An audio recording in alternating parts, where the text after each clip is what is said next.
Mensageiro da noite, glória a Deus. Vamos fazer uma oração para que Deus possa usar o filho dele nessa noite para a honra e glória do Senhor. Pai, aqui já te rendemos graças, Senhor. Meu Deus, muito alegra o nosso coração estarmos hoje diante da tua presença, Deus. Meu Deus, muito durante esse dia, até esse momento, Senhor, desistiram da caminhada contigo. Alguns ainda não conseguiram se encontrar com o teu filho Jesus. E acredito que nessa noite nós somos privilegiados teu, Senhor, porque estamos aqui na tua casa, já adoramos o teu nome, já fizemos a oração, a leitura da palavra, e chegou agora, meu Deus, a tua palavra, Senhor. A palavra que é verdadeira, que é fiel, a palavra que sempre tem vindo ao nosso coração, nos dando escape, fortaleza, direcionamento. Meu Deus, tu levantou o teu filho nessa noite, separou ele. Meu Deus, acredito que a palavra já está plantada no coração do teu filho, que ele nessa noite venha ser canal de bênção, Senhor. Eu não sei de que maneira, forma, tu irás usar ele nessa noite como instrumento, mas eu creio, Senhor, que o teu filho nessa noite será canal de bênção para esta igreja. Então assim nós te apresentamos a vida dele, apresentamos a sua família, guarda, livra, protege de todo mal, Senhor. Assim nós oramos e te agradecemos, em nome do Pai, do Filho e do Espírito Santo de Deus. Se você crê, diga amém.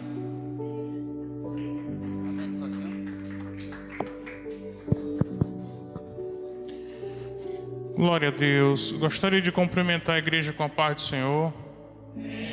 Aleluia. Com coração alegre agora eu vou compartilhar, na verdade. Hoje, por ser um culto de oração, eu vou ser breve, mas vou entregar o recado da parte de Deus e a gente vai se ater mais em oração, amém? Irmãos, antes de entrar no tópico em si, eu quero meditar em algo que o Espírito trouxe à minha mente e coração. E eu vou usar a vocês para me ajudar. Vocês lembram na leitura, porque vocês não estavam lá, não posso dizer lembra do dia, né? Lembra na leitura que vocês fizeram em Gênesis, da criação do homem e da mulher, Adão e Eva? Lembra, né? Vocês lembram que naquele período eles andavam sobre a terra nus, mas não tinham nenhum tipo de vergonha ou maldade em mente ou coração, que era algo natural? Lembra dessa leitura, né? Perfeito. Vocês lembram que foi dada uma única ordenança naquele paraíso? Qual era? O que era proibido determinantemente ali, que eles não podiam cometer aquele erro? Comer do fruto, né? Do conhecimento. Amém. Agora, nesse mesmo raciocínio, eu estou narrando dessa forma para você fixar isso em mente como uma imagem e você poder imaginar comigo. Quando aconteceu da Eva ser seduzida, comer do fruto, revelar ao Adão, e ele da mesma curiosidade de comer do fruto, qual foi a primeira reação daquele casal?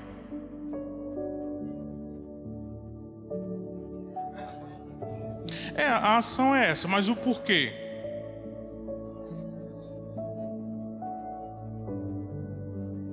O que levou eles a se esconder? De que e por quê? Eles tiveram entendimento de todas as coisas, como assim era dito, conhecimento. E eles perceberam a presença de quem no jardim? De Deus. Eles, ao comerem, eles perceberam que eles estavam nus. E aquele momento ali, ao perceber isso, eles se esconderam de vergonha, realmente. Isso quer dizer que eles tiveram conhecimento de algo que eles não faziam antes, que é o pecado.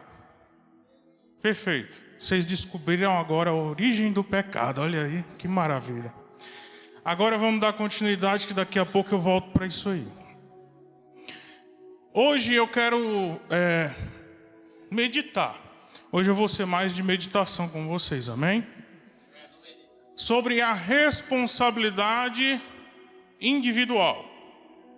Eu quero afirmar isso, eu não estou dando nada diferente. A responsabilidade, ela é individual. E nós vamos se ater na leitura em Ezequiel, capítulo 18, versículo de número 20, e vamos ler até o 32. Vou fazer da mesma forma, peço a ajuda da igreja.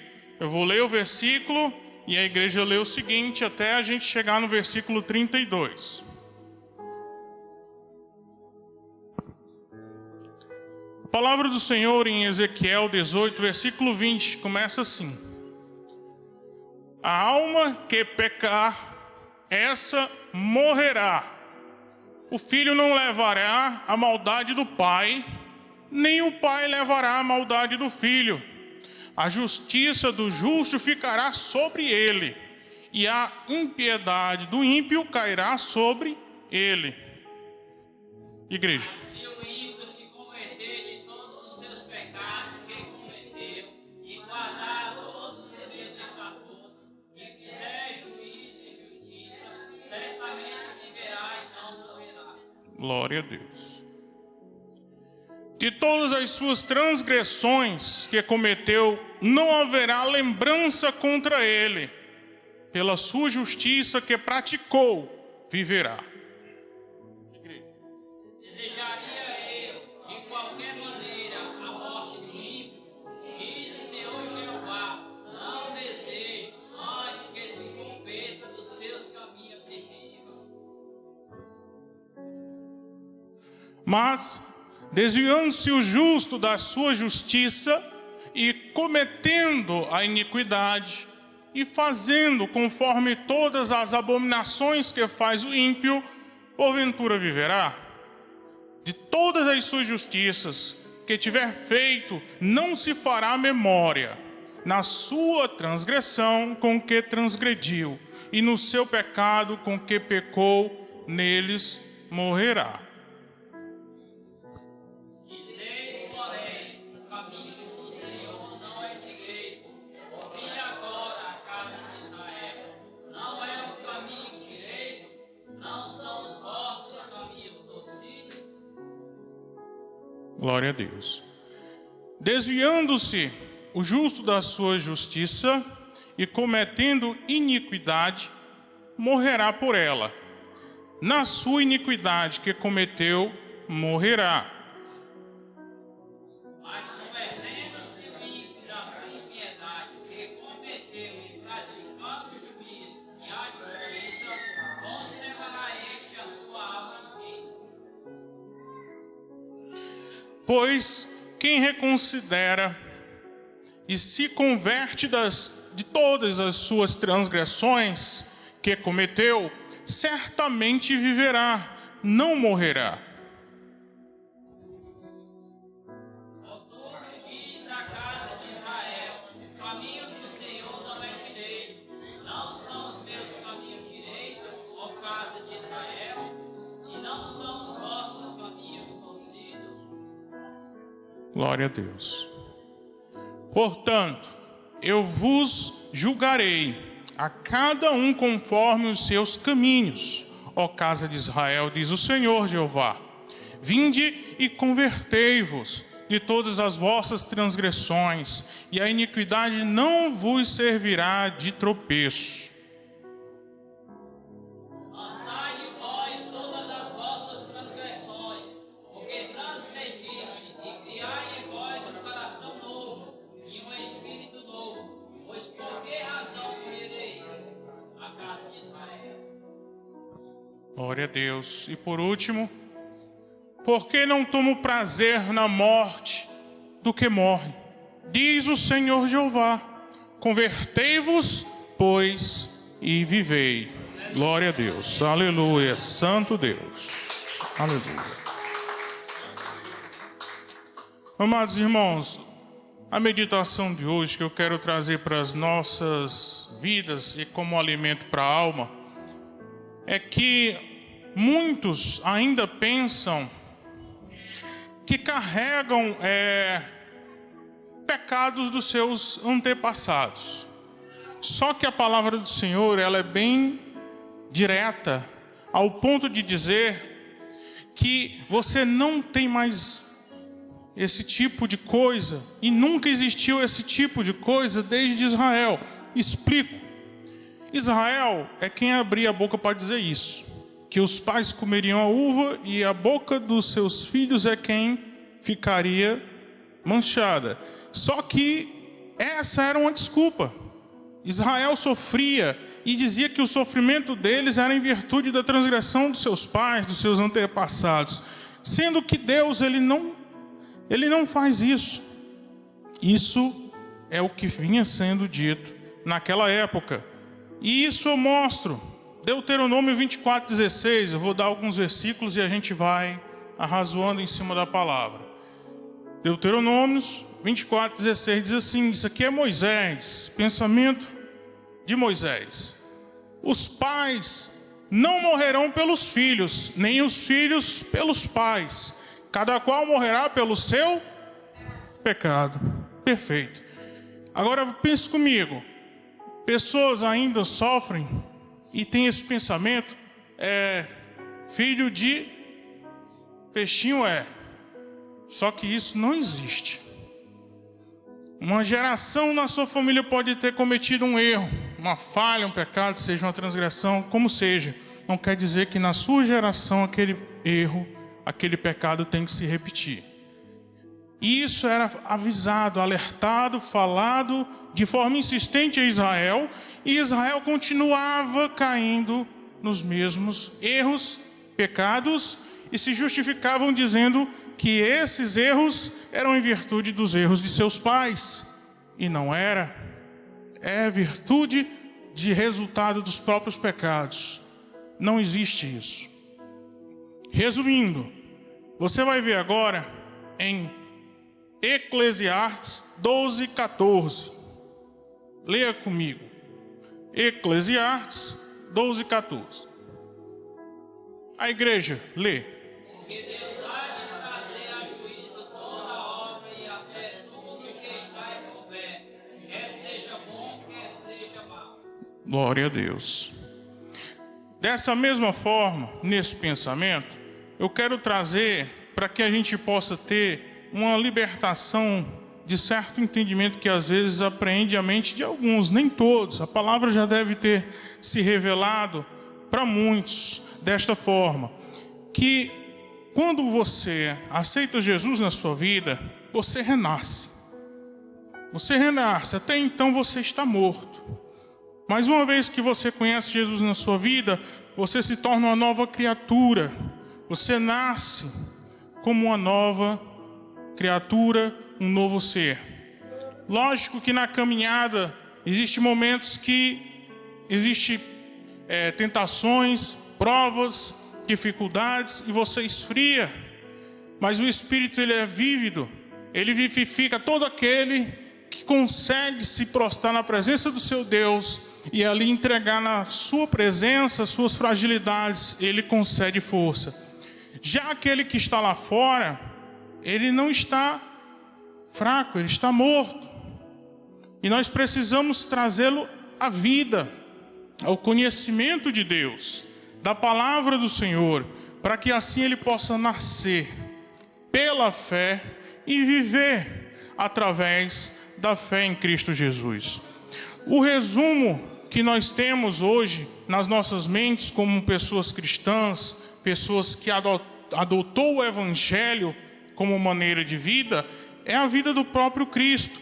E ele nos trouxe um resumo do Velho Testamento com relação a todas as ordenanças, a tudo o que Deus deseja para a sua nação. Porque hoje, Israel somos todos nós. Hoje nós herdamos a herança de quem antes era só judeu. Agora todo aquele que nele crê, viverá. Então, qual seria o resumo para hoje, para o nosso tempo? E aí eu volto para o pensamento inicial. Qual o mandamento que hoje nós temos que resume toda a lei e todos os preceitos de Deus? Amarás a Deus sobre todas as coisas e ao teu próximo como a ti. Perfeito. Qual é a meditação, irmão? É a responsabilidade ser individual. Não adianta, irmãos, a gente ficar ouvindo podcast, mensagens diversas, até de autoajuda, livros que muitas vezes é só para te dar ânimo, mas não tem a real fundamentação. E você naquele momento, você tem aquela alegria, aquela explosão de alegria, você se motiva, faz, mas logo ali na frente você para. E aí eu faço uma analogia para você pensar comigo, e a minha tentativa é que você fixe na sua mente. Quando a gente quer fazer um regime, emagrecer, o que a gente faz? Alguns vão até o médico, né? Pedir uma dieta, né? Uma coisa saudável, né? Porque tem gente que faz uma dieta tão valente que quando dá fé está desmaiando pelas calçadas. Mas eu estou falando uma dieta saudável. Quem quer emagrecer, ele segue uma dieta, correto? Beleza. Segue-se uma dieta com a finalidade de se tornar mais magro. Perfeito. Qual o segredo de toda dieta? Que se soubesse, né, todo mundo já estava magro, até eu. Mas qual o segredo de toda dieta? Fechar a boca? Aí morre, irmão. Mas qual o segredo, irmãos? Me diga. Perfeito, irmão. Vamos aprofundar um pouco mais, mas de fato disciplina. É você respeitar a alimentação que você tem que comer, que pode comer, e ter a disciplina. Eu vou usar o nome de consistência. Consistência. Hoje você inicia, você acorda com aquela disposição, vou emagrecer, aí come lá aquela única bolacha de creme crack com um copo de chá. Amém. Aí na hora do almoço é uma colher de arroz e um ovo. Pronto. À noite aí você alivia mais, come uma saladazinha e vai dormir. Amém. Eu acredito em emagrecer rapidamente com essa dieta. Aí resumindo, você faz isso hoje, faz amanhã, mas antes do final da semana você já está murmurando, já está reclamando. Não aguento mais, né? Porque você não consegue ter a consistência, porque o corpo começa a reclamar. Ele começa a dizer, eu quero é aquilo, eu quero. Sente o desejo, as pessoas começam a aparecer na tua frente com a comida que tu mais deseja, né? Para sofrer a tentação. Mas isso é só um exemplo, irmãos. Agora eu trago para a nossa questão aqui da palavra. Você quer ter um encontro com Deus, não quer? Todos aqui. Agora me diga, qual é a dieta para ter um real encontro com Deus? A palavra fala tranquilamente, eu não preciso estar repetindo para vocês. Eu vou narrar aqui de forma simplória, porque o tempo, como eu disse, vai ser mais para oração. É orarmos incessantemente, buscarmos a Deus incessantemente em meio à sua palavra e mortificar a carne, justamente para não cair em tentação, que é o jejum. São 3 pilares. Amém? Isso não é uma dieta espiritual. Como é que eu consigo conquistar esse estado espiritual? Conseguindo realizar de forma disciplinar ou consistente essa dieta. E eu vou conseguir um estado espiritual para comungar com Deus que é Espírito. A mesma situação semelhante à dieta. Se eu quero emagrecer, eu tenho que seguir rigidamente a minha dieta. Não posso falhar com ela.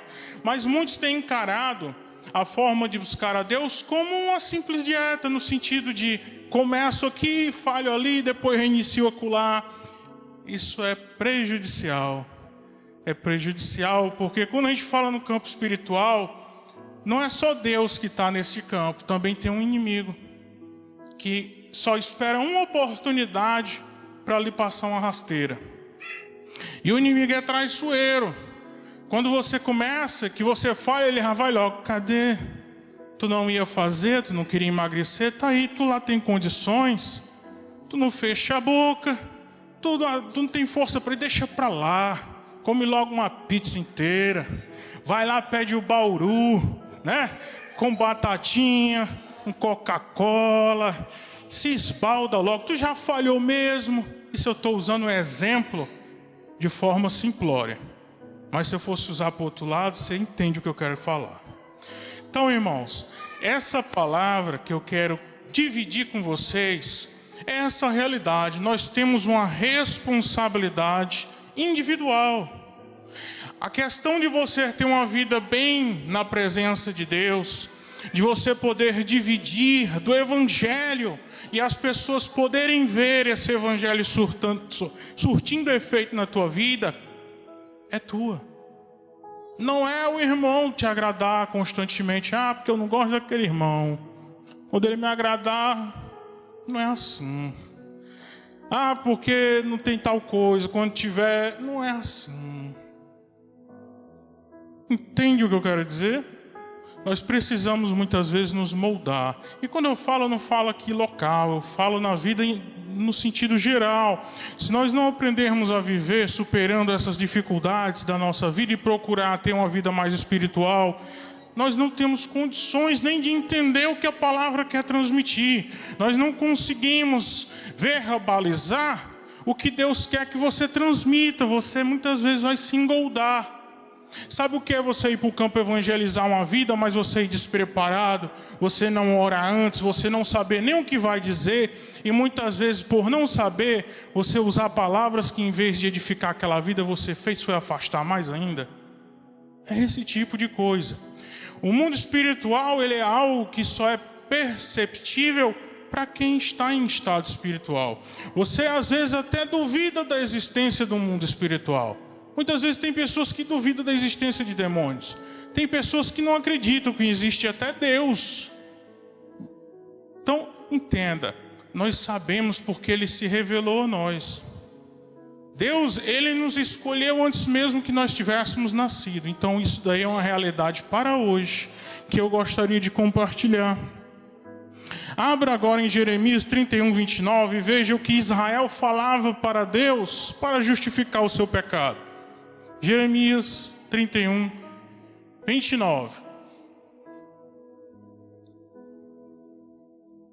Dizia assim Israel. Isso era um ditado popular da nação de Israel. Naqueles dias, nunca mais dirão, palavra do Senhor, os pais comeram as uvas verdes, mas foram os dentes dos filhos que se embotaram. Então quer dizer que o que o pai faz, quem paga é o filho. Era o que Israel incutia em sua mente.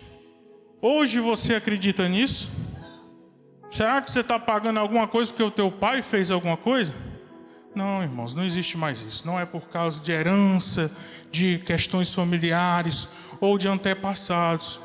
Irmãos, uma coisa é verdadeira. Hoje você só permanece na forma que você está se você não crer que Deus tem a capacidade de mudar as circunstâncias. Porque Ele pode fazer todas as coisas para aquele que crê.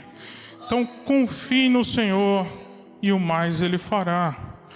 Vamos agora ver Ezequiel 18, 2, 3. Ezequiel 18, 2, 3. Diz assim, que tem de vós, vós que dizeis esta parábola acerca da terra de Israel, dizendo, os pais comeram uvas verdes e os dentes dos filhos se embotaram. 3. Vivo eu, diz o Senhor Jeová, a palavra do Senhor, que nunca mais direis este provérbio em Israel. Justamente por isso, eles queriam justificar seus pecados, dizendo que era o pecado dos pais. Cada um tem a sua própria responsabilidade nessa vida. Nunca aponte para o outro. Eva, quando pecou, o que ela fez? Apontou para quem? Para a serpente. Assim não, irmão. Assim é pegar pesado. Eu sei, eu entendi, irmão. O que Adão fez? De quem foi o pecado de Eva? Dela própria. E quem foi o pecado de Adão? Quando Deus sentenciou Eva, Ele sentenciou pelo pecado de Adão ou dela? E ele, quando foi sentenciado, foi por causa dela ou dele? Irmãos, então cada um de nós vai pagar por nossos caminhos, escolhas, pela forma que nós vivemos e cremos nesse Deus. Atos 17:30, estou terminando.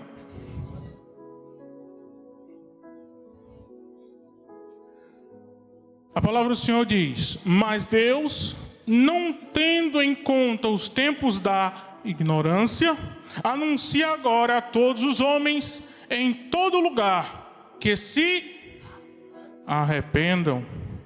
Aleluia. Pense comigo com uma passagem dessa. Deus, desde o Velho Testamento, porque a gente lê o Velho Testamento. Eu dei a vocês a leitura no Velho Testamento de Ezequiel 18, do 20 ao 32. Lá nessa leitura que a gente fez, Deus, ele queria condenar o ímpio? Sim ou não? Ele disse o que lá?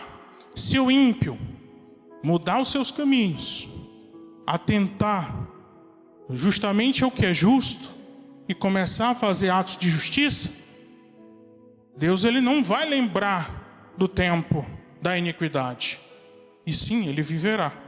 E essa passagem, o que é que Deus está dizendo? Hoje você pode estar vivendo uma vida em transgressão, talvez de uma forma que não esteja agradando ao Senhor. Mas o que é que o Senhor fala para ti hoje, para mim? Arrepende-te e volta aos meus caminhos. E eu não vou me lembrar de nada do que aconteceu. Pelo contrário, é igual o filho pródigo. Vem e comemora comigo. João 17:12, aí a gente vai dar uma conclusão. João 17:12. A palavra do Senhor diz assim: estando eu com eles no mundo, guardava-os em teu nome. Tenho guardado aqueles que tu me deste, e nenhum deles se perdeu, senão os filhos da perdição, para que as escrituras se cumprissem. Aí eu pergunto: quando alguém se perde, é por causa da vontade de Deus? Não, é porque optou pela sua escolha. Todos nós temos livre-arbítrio, e isso é o que leva em conta a nossa escolha.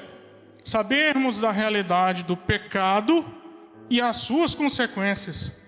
Sabemos que existe um Deus que é vivo e que habita em nosso meio, e que nos cobra algo que é simplório: amar a Ele sobre todas as coisas e ao nosso próximo como a nós mesmos.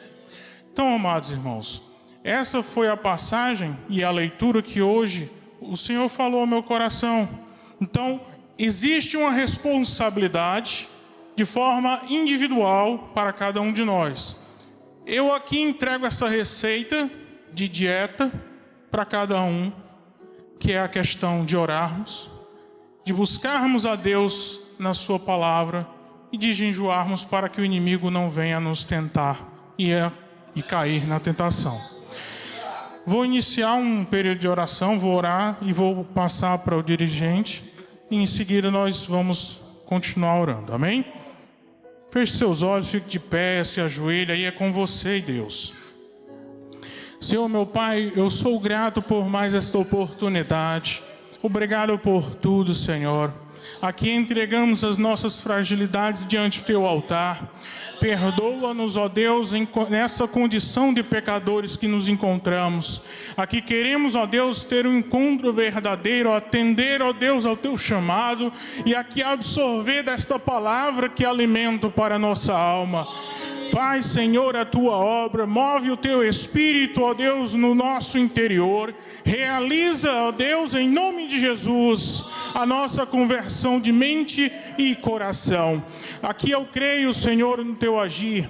Abençoa aqueles que não puderam vir, Senhor, que o teu Espírito possa visitá-los, levando a cura, a libertação, levando, Senhor, o consolo e uma palavra de refrigério. Pai, tu conhece o íntimo de cada um dos que estão aqui.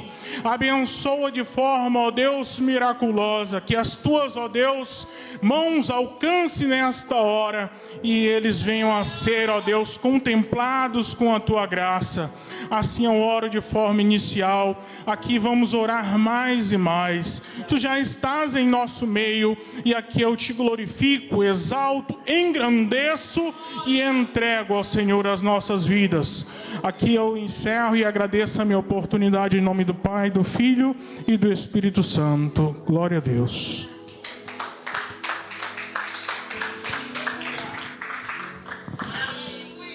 Glória a Deus, amém, irmãos? Convido a igreja para vir para cá. A gente está mais unido aqui na frente, fazer momentos de oração. Amém? Vocês podem vir para cá, irmãos?